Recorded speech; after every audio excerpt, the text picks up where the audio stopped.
ಮಕ್ಕಳೇ, ನಿಮಗೆಲ್ಲ ಗೊತ್ತಿರೋ ಹಾಗೆ ರಾಷ್ಟ್ರದ ಪ್ರಥಮ ಕರ್ತವ್ಯ ಏನು? ಒಂದು ರಾಷ್ಟ್ರ ಇದೆ ಅಂದ್ರೆ ಅದರ ಮೊದಲ ಕರ್ತವ್ಯ ಅಥವಾ ಪ್ರಥಮ ಕರ್ತವ್ಯ ಏನು?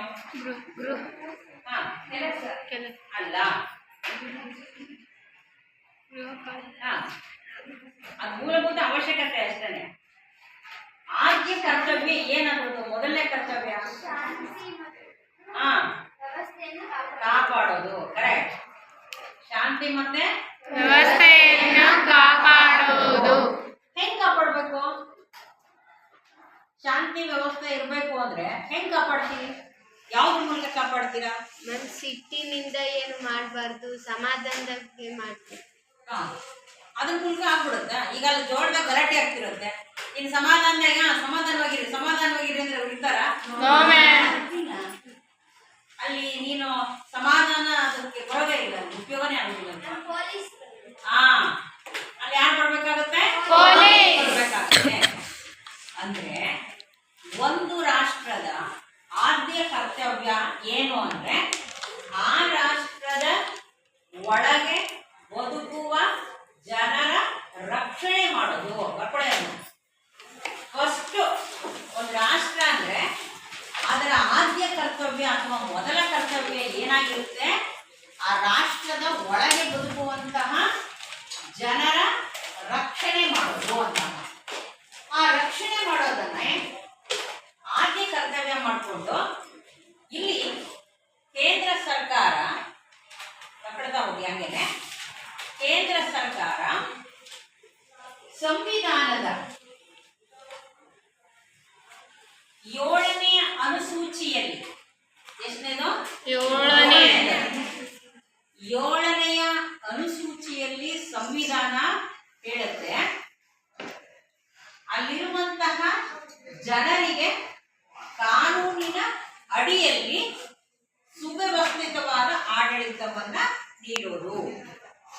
ಕಾನೂನಿನ ಅಡಿಯಲ್ಲಿ ಏನಿರಬೇಕು? ಅದು ಸುವ್ಯವಸ್ಥತೆಯನ್ನ ನೀಡಬೇಕು. ಅದಕ್ಕೆ 2 ಶಬ್ದಗಳಿವೆ. ಒಂದು ಕಾನೂನು, ಇನ್ನೊಂದು ಸುವ್ಯವಸ್ಥೆ.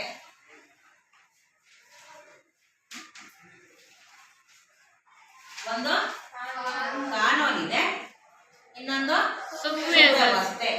2 ಇದೆ ಅಮ್ಮಾಜಿ. ಈ 2 ಶಬ್ದಗಳು ಒಂದಕ್ಕೊಂದು ಹೇಗಿದಾವಪ್ಪ ಅಂದ್ರೆ ಒಂದೇ ನಾಣ್ಯದ 2 ಮುಖಗಳಿದ್ದಂಗಿವು. ಯಾಕೆ ಅಂದ್ರೆ ನೋಡ್ಕೊಳ್ಳಿ, ಒಂದನ್ನು ಬಿಟ್ಟು ಒಂದಿಲ್ಲ. ಕಾನೂನಿನ ಮೂಲಕನೇ ಸುವ್ಯವಸ್ಥೆಯನ್ನ ತರ್ಲಿಕ್ಕೆ ಸಾಧ್ಯ ಇದೆ ಅಮ್ಮ, ಅಲ್ಲೇನಪ್ಪ? ಹಾಗೆಯೇ ಸುವ್ಯವಸ್ಥೆ ಇರಬೇಕು ಅಂದ್ರೆ ಅಲ್ಲಿ ಏನ್ ಬೇಕು ನಮಗೆ? ಕಾನೂನು. ಇಲ್ಲ ಅಂದ್ರೆ ಯಾವುದೇ ವಿಧದಲ್ಲಿ ನಮಗೆ ರಕ್ಷಣೆ ಅನ್ನೋದು ಸಿಗಲ್ಲ. ಅರ್ಥ ಆಗ್ತಿದ್ಯಾ? ನಾವು ರಕ್ಷಣೆಯನ್ನ ಹೊಂದಬೇಕು, ಸುರಕ್ಷತೆಯಿಂದ ಇರಬೇಕು, ಬಹಳಷ್ಟು ವ್ಯವಸ್ಥಿತವಾಗಿ ಜೀವನ ಮಾಡಬೇಕು, ಬದುಕನ್ನ ಇಲ್ಲಿ ಕಟ್ಕೊಳ್ಬೇಕು ನಾವು ಈ ರಾಷ್ಟ್ರದಲ್ಲಿ ಅಂದ್ರೆ ಆ ರಾಷ್ಟ್ರ ನಮಗೆ ಏನ್ ಅನ್ಕೊಳ್ಬೇಕು? ಅದು ಕಾನೂನನ್ನ ನೀಡಬೇಕು, ಅದರ ಮೂಲಕ ಸುವ್ಯವಸ್ಥೆಯನ್ನ ಓಡಿಸ್ಬೇಕಾಗ್ತದೆ. ಹಾಗಾಗಿ ಕಾನೂನು ಮತ್ತು ಸುವ್ಯವಸ್ಥೆ ಅನ್ನೋದು ಒಂದೇ ನಾಣ್ಯದ 2 ಮುಖ ಇದ್ದಾರೆ. ಒಂದನ್ನು ಬಿಟ್ಟು ಒಂದು ಇರೋ ಹಾಗಿಲ್ಲ. ಇನ್ನು ಸಂವಿಧಾನದ 355ನೇ ವಿಧಿ ಹೇಳುತ್ತೆ, ಬರ್ಕೊಳ್ಳಿ, 355ನೆಯ ವಿಧಿ ಹೇಳುತ್ತೆ ರಾಷ್ಟ್ರದ ಜನತೆಗೆ ರಕ್ಷಣೆ ನೀಡಬೇಕು ಅಂತ ಹೇಳುತ್ತವ ಈ ವಿಧಿ. ರಾಷ್ಟ್ರದ ಜನತೆಗೆ ರಕ್ಷಣೆಯನ್ನ ನೀಡಬೇಕು ಅಂತ ಹೇಳುತ್ತೆ. ಇನ್ನು ಇದರ ನಂತರದ ವಿಧಿ 356ನೇ ವಿಧಿ ಹೇಳುತ್ತೆ ಆಡಳಿತ ವಿಫಲ ಆದ್ರೆ, ಆಡಳಿತ ಏನಾದ್ರೆ ವಿಫಲ ಆದ್ರೆ ತುರ್ತು ಪರಿಸ್ಥಿತಿ ಘೋಷಣೆ ಮಾಡಬೇಕು ಅಂತ ಹೇಳುತ್ತೆ.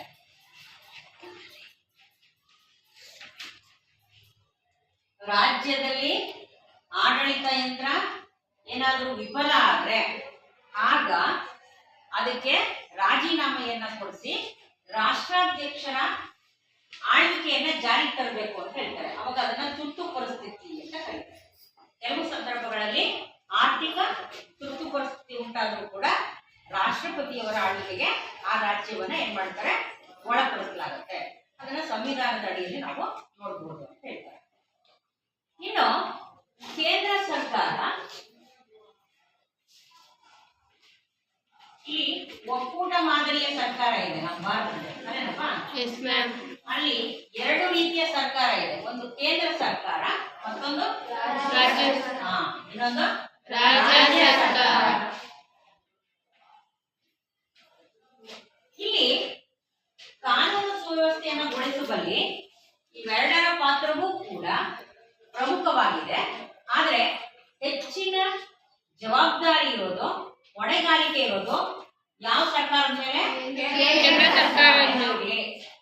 ಕಾನೂನನ್ನ ಸುವ್ಯವಸ್ಥತೆಯನ್ನ ಬಹಳಷ್ಟು ಜಾಗರೂಕತೆಯಿಂದ, ಜವಾಬ್ದಾರಿಯಿಂದ, ಹೊಣೆಗಾರಿಕೆಯಿಂದ ನಿರ್ವಹಿಸಬೇಕಾಗಿರೋದು ಯಾವುದಿದೆ? ಕೇಂದ್ರ ಸರ್ಕಾರ.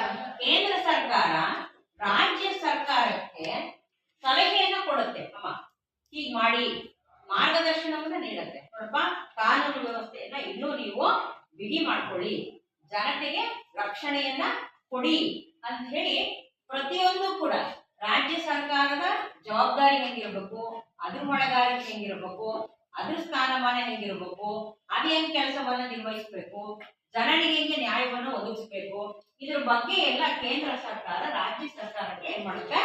ಗೈಡ್ ಮಾಡುತ್ತೆ, ಮಾರ್ಗದರ್ಶನವನ್ನ ನೀಡ್ತಾ ಹೋಗುತ್ತೆ. ಹೀಗೆ ನೀಡಬೇಕಾದ್ರೆ ಕೇಂದ್ರ ಸರ್ಕಾರದಲ್ಲಿ ಬರ್ಕೊಳ್ಳಿ, ಕೇಂದ್ರ ಗೃಹ ಮಂತ್ರಾಲಯ ಅಂತ ಇದೆ. ಕೇಂದ್ರ ಗೃಹ ಮಂತ್ರಾಲಯ ಅಂತ ಇದೆ. ಇದು ಒಂದು ಇಲಾಖೆ.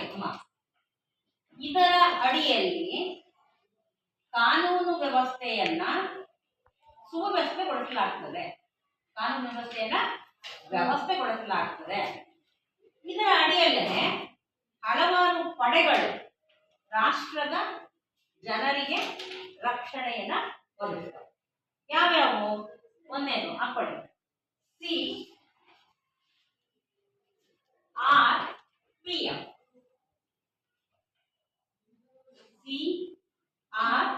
CRPF ಅದಕ್ಕೆ ಬರ್ಕೊಡಿ. ಕೇಂದ್ರೀಯ ಮೀಸಲು ಪೊಲೀಸ್ ಪಡೆ ಅಂತ.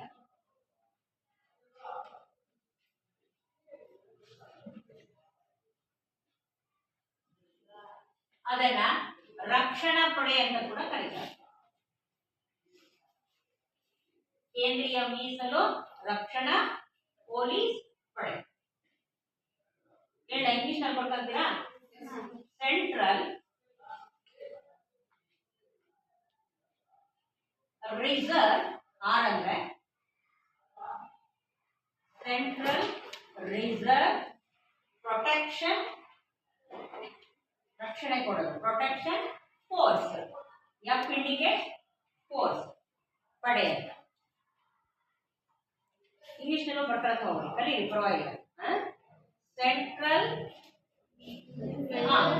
Reserve protection force.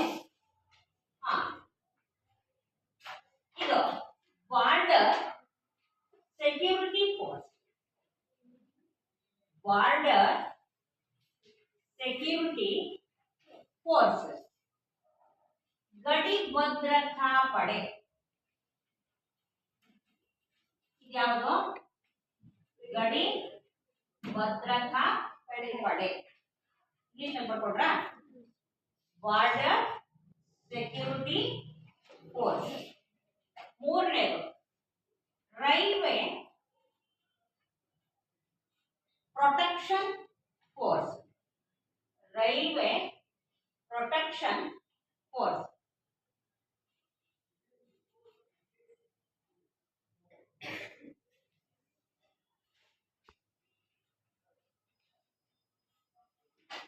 ರೈಲ್ವೆ ರಕ್ಷಣಾ ಪಡೆ. ಇದು ಇಲ್ಲ ರೈಲ್ವೆ ರಕ್ಷಣಾ ಪಡೆ, ಕೇಂದ್ರೀಯ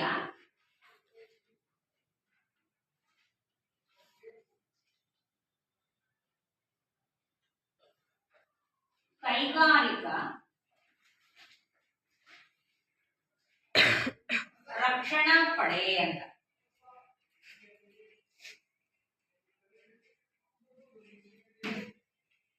ಇವು 4 ಕೇಂದ್ರ ಗೃಹ ಮಂತ್ರಾಲಯದ ಅಡಿಯಲ್ಲಿ ಬರುವಂತಹ ರಕ್ಷಣಾ ಪಡೆಗಳು. ಒಂದನೇದು CRPF, BSF, RPF, CISF. ಇದನ್ನ ಇಂಗ್ಲಿಷ್ ಅಲ್ಲಿ ಬರ್ಕೊಂಡಿದ್ದೀರಾ? Yes, ma'am. Central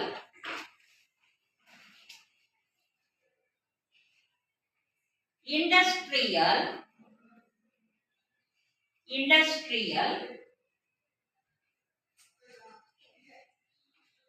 security, SECURITY, security force, FORCE, force ಅಂತ. ಇಲ್ಲಿ ನೋಡ್ಕೊಳ್ತಾವಣ ಒಂದೊಂದು ಏನೇನು ಕೆಲಸವನ್ನ ಮಾಡ್ತಾರೆ ಈ ಪಡೆಗಳು. ಇದರ ಮುಖ್ಯ ಕೆಲಸ ಕೇಂದ್ರೀಯ ಮೀಸಲು ರಕ್ಷಣಾ ಪೊಲೀಸ್ ಪಡೆ ಇದೆ ಅಲ್ಲಪ್ಪ, ಇದರ ಮುಖ್ಯ ಕೆಲಸ ಇರುವ ಜನರಿಗೆ ರಕ್ಷಣೆಯನ್ನ ನೀಡೋದು. ಉದಾಹರಣೆಗೆ ಎಲ್ಲೋ ಭೂಕಂಪ ಆಗಿದೆ, ಅತ್ಯಧಿಕ ಮಳೆ ಬಂದು ನೆರೆ ಹಾವಳಿ ಉಂಟಾಗಿದೆ, ಪ್ರವಾಹ ಉಂಟಾಗಿದೆ. ಆಗ ಜನ ಆ ಪ್ರವಾಹಕ್ಕೆ ಸಿಲುಕಿ ಏನಾಗ್ತಾರೆ, ನಿರ್ಗತಿಕರಾಗ್ತಾರೆ, ಮನೆ ಮಠಗಳನ್ನ ಆಸ್ತಿಯನ್ನ ಕಳ್ಕೊಳ್ತಾರೆ, ಜೀವವನ್ನು ಕೂಡ ಏನ್ ಮಾಡ್ತಾರೆ, ಕಳ್ಕೊಳ್ತಾರೆ ಸಂದರ್ಭಗಳಲ್ಲಿ. ಆಗ ಆ ಜನರ ನೆರವಿಗೆ ಹೋಗೋದೇ ಈ ಪಡೆ. ಯಾವುದು? ಕೇಂದ್ರೀಯ ಮೀಸಲು ರಕ್ಷಣಾ ಪಡೆ. ರಿಸರ್ವ್ ಇರುತ್ತಮ್ಮ ಯಾವಾಗಲೂ. ಆ ಶಬ್ದನೇ ಹೇಳುತ್ತೆ ರಿಸರ್ವ್ ಅಂತ, ಮೀಸಲು ಅಂತ. ಆ ಪಡೆ ಯಾವಾಗಲೂ ಜನರ ರಕ್ಷಣೆಗಾಗಿ ಸಿದ್ಧ ಇರುತ್ತೆ. ಈಗ ಆಗಿದೆ ಅಲ್ಲಿ ಘಟನೆ ಅಂದ ತಕ್ಷಣ ಆ ದುರ್ಘಟನೆ ಸ್ಥಳಕ್ಕೆ ತಕ್ಷಣವೇ ಏನ್ ಮಾಡುತ್ತೆ ಈ ಪಡೆ, ಹೋಗಿ ಅಲ್ಲಿ ರಕ್ಷಣೆಯನ್ನ ಮಾಡ್ತಾರೆ. ಕೆಲವರು ನೀರಲ್ಲಿ ಬಿದ್ದುಬಿಟ್ಟಿರ್ತಾರೆ, ಅವ್ರನ್ನ ರಕ್ಷಣೆಗೆ ಹೋಗುತ್ತೆ ಅಂತ ಹೇಳ್ತಾರೆ, ಕೇಳಿದಿರಾ? ಅದೇ ಪಡೆ ಹೋಗೋದು. ಕೇಂದ್ರೀಯ ಮೀಸಲು ಪಡೆ ಅಂತಾನೆ ಇದೆ. ಅದು ರಿಸರ್ವ್ ಇರುತ್ತೆ ಯಾವಾಗ. ಆಗ ತಕ್ಷಣ ಹೋಗಿ ಅವರಿಗೆ ನೆರವನ್ನ ಕೊಡುತ್ತೆ, ರಕ್ಷಣೆಯನ್ನ ಮಾಡುತ್ತೆ. ಈಗ ಅರ್ಥ ಆಯ್ತೇನಾ? ಎರಡನೇ ಪಡೆ ಗಡಿ ಭದ್ರತಾ ಪಡೆ, ಬೌಂಡ್ರಿ ಅಥವಾ ಬಾರ್ಡರ್ ಸೆಕ್ಯೂರಿಟಿ ಫೋರ್ಸ್ ಅಂತ ಕರೀತಾರೆ.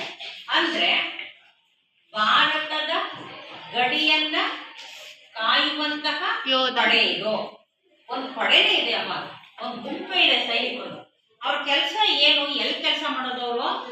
ಭಾರತದ ಗಡಿಯಲ್ಲಿ.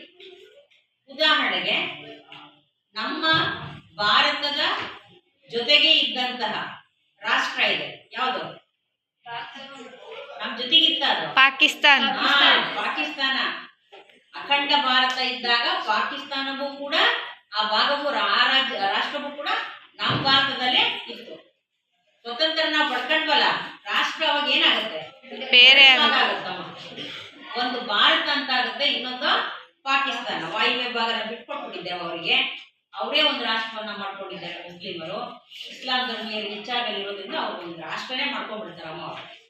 ಅರ್ಥ ಆಯ್ತಾ? ಅವರು ಯಾವಾಗಲೂ ತಡೆ, ಅಲ್ಲಿ ನಾವು ಇದಿರುತ್ತಲ್ಲ ಗಡಿ ಇರುತ್ತಲ್ಲ, ಅಲ್ಲಿ ಬಂದು ತಕರಾರು ಮಾಡ್ತಾನೆ ಇರ್ತಾರ. ಹಾಗಾಗಿ ಈ ಗಡಿ ಭದ್ರತಾ ಪಡೆ ಏನ್ ಮಾಡುತ್ತೆ ಅಂದ್ರೆ ಅಲ್ಲಿ ಸದಾ ಗಡಿಯಲ್ಲಿ ಹಗಲು ಮತ್ತೆ ರಾತ್ರಿ ಕಾಯ್ತಾ ಇರ್ತಾರ.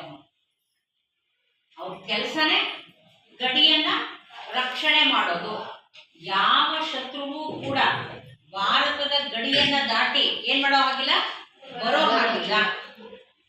ಅರ್ಥ ಆಗ್ತಿದ್ಯಾ? ಹಂಗಾಗಿ ನಾವು ನಮ್ಮ ರಾಷ್ಟ್ರದಿಂದ ಮತ್ತೊಂದು ರಾಷ್ಟ್ರಕ್ಕೆ ಸುಲಭವಾಗಿ ಹೋಗ್ಬೋದಾ? ಇಲ್ಲ ಅಮ್ಮ. ಬೇರೆ ರಾಷ್ಟ್ರದವ್ರು ನಮ್ಮ ರಾಷ್ಟ್ರಕ್ಕೆ ಸುಲಭವಾಗಿ ಬರ್ಬಹುದಾ? ಇಲ್ಲ ಅಮ್ಮ. ಅಲ್ಲಿ ಗಡಿನಲ್ಲಿ ಕಾಯ್ತಿರ್ತಾರ ಅವ್ರು ಯಾವಾಗ್ಲೂ. ಅರ್ಥ ಆಯ್ತಾ? ಅದಕ್ಕೆ ಫಾರ್ಮಾಲಿಟೀಸ್ ಇರುತ್ತೆ. ವೀಸಾ ಅಂತ ಪಡ್ಕೊಳ್ತಾರೆ, ಗೊತ್ತಲ್ಲ? ಅದನ್ನ ಪಡ್ಕೊಂಡು ಓದ್ಲಿಕ್ಕೋ, ಭೇಟಿ ಕೊಡ್ಲಿಕ್ಕೋ, ಅಥವಾ ಕೆಲಸಕ್ಕೋ ಈ ಏನಾದರೂ ಕಾರಣಗಳನ್ನ ಇಟ್ಕೊಂಡು ಅಲ್ಲಿ ಅವ್ರು ಇರುವಂತ ಸರ್ಕಾರದ ಅನುಮತಿಯನ್ನ ಪಡ್ಕೊಂಡು ಅದನ್ನ ರೆಡಿ ಮಾಡ್ಕೊಂಡು ವೀಸಾವನ್ನ ಪಾಸ್ಪೋರ್ಟ್ ಅನ್ನ ಆಮೇಲೆ ಅವರು ನಮ್ಮ ರಾಷ್ಟ್ರಕ್ಕೆ ಬರ್ಬೋದು ಅಥವಾ ನಾವಾದ್ರೂ ಬೇರೆ ರಾಷ್ಟ್ರಕ್ಕೆ ಹೋಗ್ಬೋದು. ಈಗ ನಮ್ಮಲ್ಲಿರುವಂತವ್ರು ಕೆಲವರು ಏನ್ ಮಾಡಿದ್ದಾರೆ, ಅಲ್ಲೋಗಿ ಓದ್ತಾರೆ ಬೇರೆ ರಾಷ್ಟ್ರಗಳಲ್ಲಿ ಅಥವಾ ಉದ್ಯೋಗದಲ್ಲಿದ್ದಾರೆ, ಗೊತ್ತಲ್ಲ. ಹೀಗೆ ಅವಕಾಶ ಇದೆ. ಬಟ್ ಅನಧಿಕೃತವಾಗಿ ಯಾರು ಕೂಡ ಒಂದು ರಾಷ್ಟ್ರದ ಗಡಿಯನ್ನ ದಾಟಿ ಹೋಗಂಗಿಲ್ಲ, ದಾಟಿ ಬರೋ ಹಾಗಿಲ್ಲ. ಎರಡು ನೆನಪಿಡಿ, ಅದರ ರಕ್ಷಣೆ ಮಾಡೋರೆ ಯಾರಿಲ್ಲ, ಅದಕ್ಕಂತಾನೆ ಇದಾವೆ, ಗೊತ್ತಾಯ್ತಾ, BSF ನವರು. ಇನ್ನು ಮೂರನೇದಿದೆ ರೈಲ್ವೆ ಪ್ರೊಟೆಕ್ಷನ್ ಫೋರ್ಸ್ ಅಂತ, ರೈಲ್ವೆ ರಕ್ಷಣಾ ಪಡೆ. ಇದು ಏನ್ ಕೆಲಸ ಗೊತ್ತೇನಪ್ಪ ಅವ್ರದ್ದು?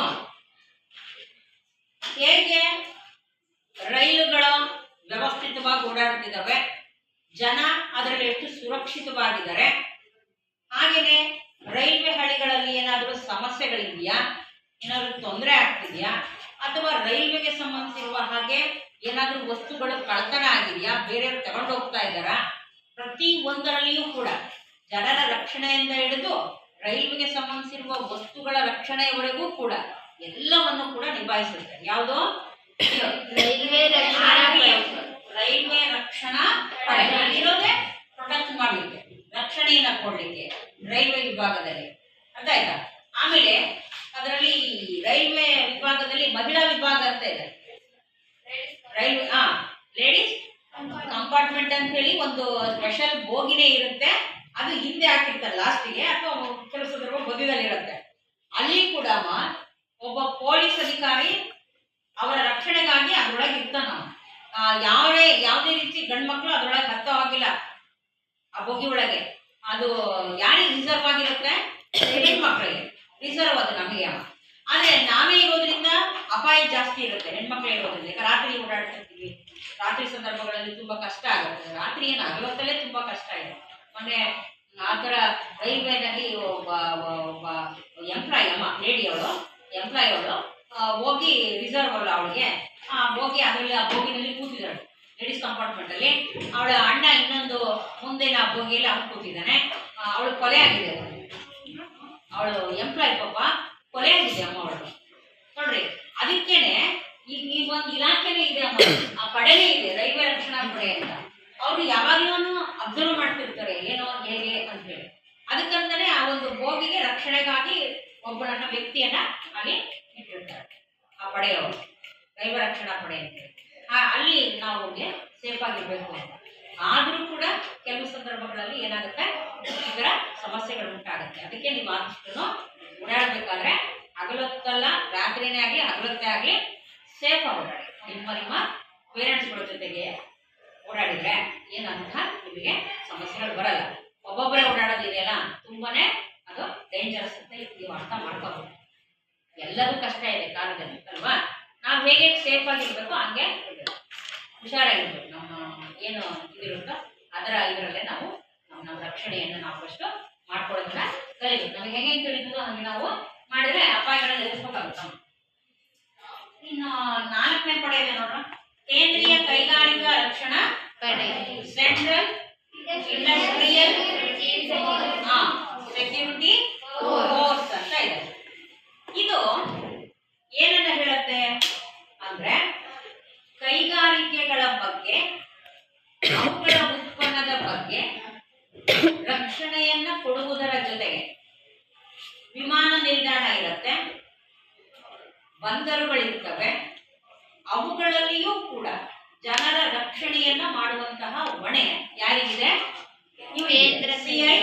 CISF ಇದೆ. ಅರ್ಥ ಆಯ್ತಾ? ಅವ್ರು ಬರೀ ಕೈಗಾರಿಕೆಗಳನ್ನ ರಕ್ಷಣೆ ಮಾಡೋದಿಲ್ಲ, ಅದರ ಜೊತೆಗೆ ಬಂದರು ಅಂದ್ರೆ ಅಲ್ಲಿರುವಂತಹ ಜನರ ರಕ್ಷಣೆ, ಹಾಗೇನೆ ಯಾವುದ್ರದ್ದು ವಿಮಾನ ನಿಲ್ದಾಣಗಳು, ಅವುಗಳ ರಕ್ಷಣೆಯನ್ನು ಕೂಡ ಮಾಡಬೇಕು. ಹಾಗೇನೆ ನೋಟು ಮುದ್ರಣ ಆಗುತ್ತಲ್ಲ, ನಾಣ್ಯಗಳು ಮತ್ತೆ ನೋಟುಗಳು ಮುದ್ರಣ ಆಗುತ್ತಲ್ಲ, ಆ ಹಣದ ರಕ್ಷಣೆಯನ್ನು ಕೂಡ ಮಾಡೋದು ಯಾರಲ್ಲಿ? ಕೇಂದ್ರೀಯ ಕೈಗಾರಿಕಾ ರಕ್ಷಣಾ ಪಡೆ. ಇದಿಷ್ಟು ಅರ್ಥ ಆಯ್ತಾ? ಈಗ ರಾಜ್ಯ ಸರ್ಕಾರ ರಾಜ್ಯ ಸರ್ಕಾರ ಹೆಂಗೆ ತನ್ನ ಜನರನ್ನ ರಕ್ಷಣೆ ಮಾಡ್ತದೆ ಅಂದ್ರೆ ಅದು ರಕ್ಷಣೆ ಮಾಡ್ಲಿಕ್ಕೆ ಒಂದು ಇಲಾಖೆನೇ ಇದೆ. ಯಾವುದು? ರಾಜ್ಯ ಸರ್ಕಾರ ಜನರನ್ನ ರಕ್ಷಣೆ ಮಾಡಲಿಕ್ಕೆ ಒಂದು ಇಲಾಖೆ ಸ್ಥಾಪನೆ ಇದೆ. ಅದರ ಮೂಲಕ ಅದು ರಕ್ಷಣೆ ಮಾಡುತ್ತೆ. ಯಾವ ಇಲಾಖೆ? ಕರೆಕ್ಟ್. ಯಾವುದು? ಪೊಲೀಸ್ ಇಲಾಖೆ. ಅಲ್ಲಿ ಬರ್ಕೊಳ್ಳಿ, ಗೃಹ ಮಂತ್ರಿ, ರಾಜ್ಯ ಸರ್ಕಾರದಲ್ಲಿ ಗೃಹ ಮಂತ್ರಿಗೆ ರಕ್ಷಣೆಯನ್ನ ಕೊಡುವಂತಹ ಜವಾಬ್ದಾರಿ ಹೊಣೆಯನ್ನ ಹೊತ್ಕೊಂಡಿರ್ತಾನೆ. ಯಾರನ್ನು? ಗೃಹ ಮಂತ್ರಿ. ಅವರನ್ನ ಗೃಹ ಸಚಿವರು ಅಂತ ಕರೀತಾರೆ. ಏನಂತಾರೆ? ಗೃಹ ಸಚಿವರು. ನೆನ್ಪಿಟ್ಕೊಳ್ಳಿ, ರಾಜ್ಯ ಸರ್ಕಾರದಲ್ಲಿ ಜನರನ್ನ ಅಥವಾ ಜನತೆಯನ್ನ ರಕ್ಷಣೆ ಮಾಡುವಂತಹ ಸಂಪೂರ್ಣ ಹೊಣೆಗಾರಿಕೆ, ಜವಾಬ್ದಾರಿ ಯಾರಿಗಿರುತ್ತೆ? ಗೃಹ ಸಚಿವರಿಗೆ. ಗೊತ್ತಾಯ್ತಾ? ಅವ್ರನ್ನ ಇಂಗ್ಲಿಷ್ ನಲ್ಲಿ ಏನಂತ ಕರೀತಾರಪ್ಪ? ಗೃಹ ಅಂದ್ರೆ ಇಂಗ್ಲಿಷ್ ನಲ್ಲಿ ಸಚಿವ ಅಂದ್ರೆ ಅಷ್ಟೇ, ಹೋಮ್ ಮಿನಿಸ್ಟರ್ ಅಂತ ಕೇಳಿದ್ರ? ಕೆಲವು ಫಿಲಂಗಳಲ್ಲಿ ಇದ್ ನೋಡ್ರಿ, ಹೋಮ್ ಮಿನಿಸ್ಟ್ರಿ ಹೇಳ್ಬೇಕಂತ ಅಂತಾರ. Home minister. ಕೆಲವು ಮನೆಗಳಲ್ಲಿ ಮನೆಯಲ್ಲಿರುವಂತಹ ಒಬ್ಬ ವ್ಯಕ್ತಿ ಹೋಮ್ ಮಿನಿಸ್ಟರ್ ಅಂತಾರೆ. ಯಾರು? ಅಲ್ಲ, ಅಮ್ಮನಿಗಲ್ಲ, ನಮ್ಮ ಅಪ್ಪನಿಗಲ್ಲ, ಹೋಮ್ ಮಿನಿಸ್ಟರ್ ಅಂತ ಹೇಳಿ. ಗೊತ್ತಾಯ್ತಾ? ತಾಯಿಗಂತ, ಯಾಕಂದ್ರೆ ಅವಳು ಎಲ್ಲವನ್ನ ನಿರ್ವಹಿಸ್ತಾಳೆ, ರಕ್ಷಣೆ ಮಾಡ್ತಾಳೆ ಅಂತ ಹೇಳಿ. ಅವಳ ಜವಾಬ್ದಾರಿ ಮುಚ್ಕೊಳ್ತಾಳೆ, ಅವಳ ಕರ್ತವ್ಯ ಅದು, ಅಲ್ಲಿರೋ ಜನರನ್ನ ರಕ್ಷಣೆ ಮಾಡ್ಕೊಳ್ಳೋದು ಅವಳು. ಅದಕ್ಕೆ ಅವಳನ್ನು ಹೋಮ್ ಮಿನಿಸ್ಟರ್ ಅಂತ ಕರೀತಾರೆ. ಅಪ್ಪನಲ್ಲ, ತಾಯಿನ, ಆ ಮನೆಯ ಒಡತಿಯನ್ನ ಹೋಮ್ ಮಿನಿಸ್ಟರ್ ಅಂತ. ಇನ್ನು ಅವನಿಗೆ ಸಲಹೆಯನ್ನ ಕೊಡ್ಲಿಕ್ಕೆ ಸಹಾಯಕನಾಗಿ ಗೃಹ ಸಚಿವರಿಗೆ ಗೃಹ ಕಾರ್ಯದರ್ಶಿ ಅಂತ ಹೇಳ್ತಾರೆ.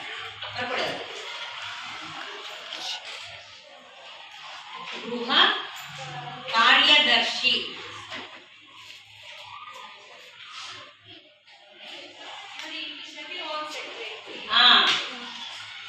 ಸೆಕ್ರೆಟರಿ.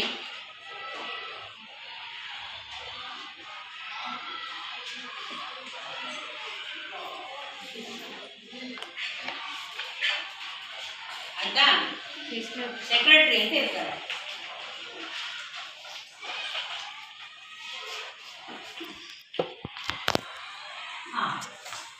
ನೋಡ್ಕೊಳ್ಳಿ, ಅವರು IAS ಅಧಿಕಾರಿ.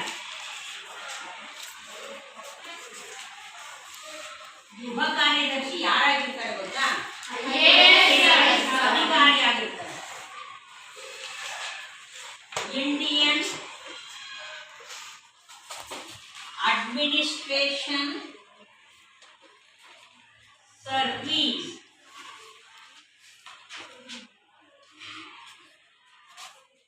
IAS ಅಂದ್ರೆ it indicates Indian administration. S ಅಂದ್ರೆ ಸರ್ವೀಸ್.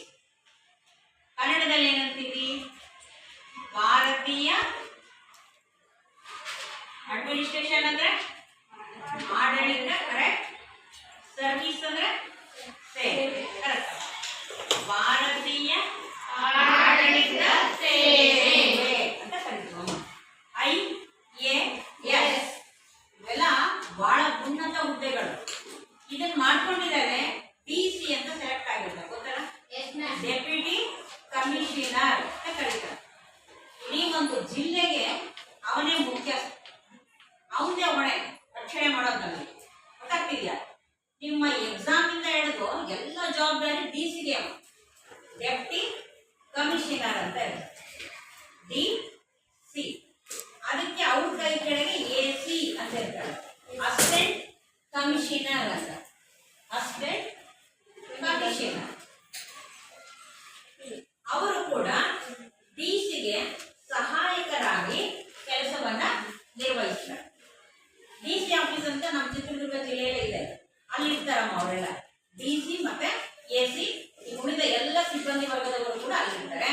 ಹಾಗಾಗಿ ಇಡೀ ನಿರ್ವಹಣೆ ಮಾಡೋದು, ನಿಯಂತ್ರಣ ಮಾಡೋದು, ಜವಾಬ್ದಾರಿಯಿಂದ ನೋಡ್ಕೊಳ್ಳೋದು ಯಾರ ಹೊಣೆ ಇಲ್ಲಿ? ಅರ್ಥ ಆಗ್ತಿದ್ಯಾ?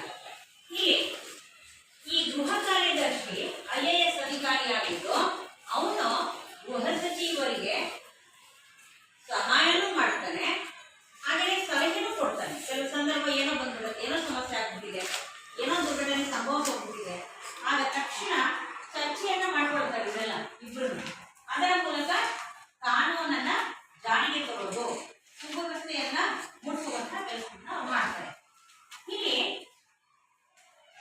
ರಾಜ್ಯ ಸರ್ಕಾರದಲ್ಲಿ ಪೊಲೀಸ್ ವ್ಯವಸ್ಥೆ ಈ ರೀತಿ ಇರುತ್ತಮ್ಮ. ಪೊಲೀಸ್ ವ್ಯವಸ್ಥೆ ಹೀಗಿರುತ್ತೆ. ಗೃಹ ಸಚಿವರು ಇರ್ತಾರೆ, ಹಾಗೇನೆ ಅವ್ರ ಕೈ ಕೆಳಗೆ ಗೃಹ ಕಾರ್ಯದರ್ಶಿ ಇರ್ತಾರೆ. ಅವರ ಅಡಿಯಲ್ಲಿ ಬರ್ತಾರೆ DG ಮತ್ತು IDP.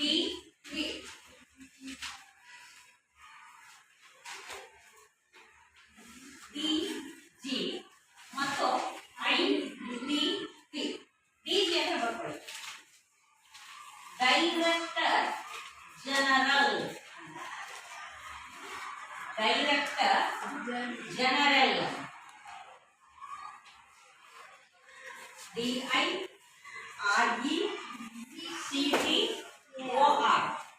ಜನರಲ್ ಬರ್ಕೊಳ್ಳಿ. ಹಾ ಹೇಳಿ, NANE. ಡೈರೆಕ್ಟ್ ಕರೆಕ್ಟ್ ನೇಮಿಟ್ಕೊಳ್ತಾ ಹೋಗಿ ಅವ್ರು ಎಲ್ಲಿಂದ ಹುದ್ದೆಗಳು ಸ್ಟಾರ್ಟ್ ಆಗುತ್ತೆ ಅಂತ ನೋಡ್ಕೊಳ್ಳೋದು. ಡೈರೆಕ್ಟರ್ ಜನರಲ್ ಆಯ್ತಾ, ಇದನ್ನು ಮಾಡ್ಕೊಳ್ಳಿ.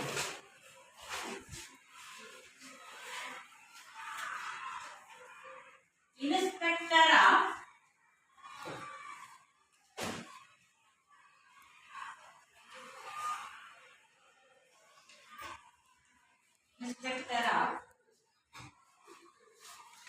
police. Director police. Next, DGP.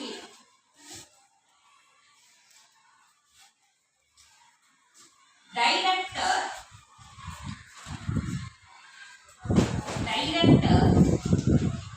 General Police.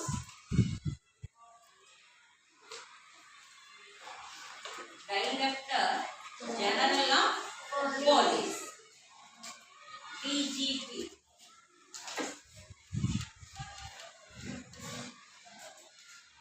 ಆಯ್ತಾ? Next ADGP, additional. ADDITIONAL.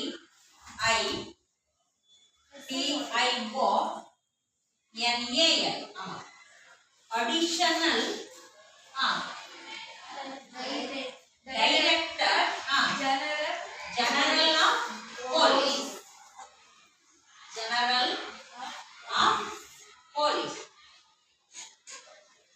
What is the spelling of police? ಸರಿ. ನೆಕ್ಸ್ಟ್ ಬನ್ನಿ, IGP.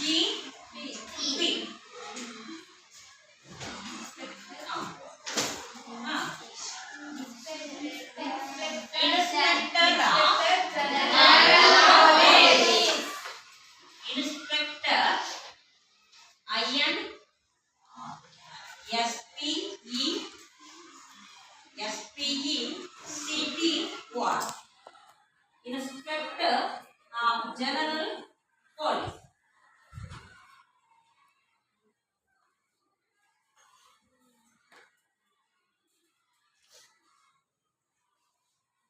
ಇದು DIG, Deputy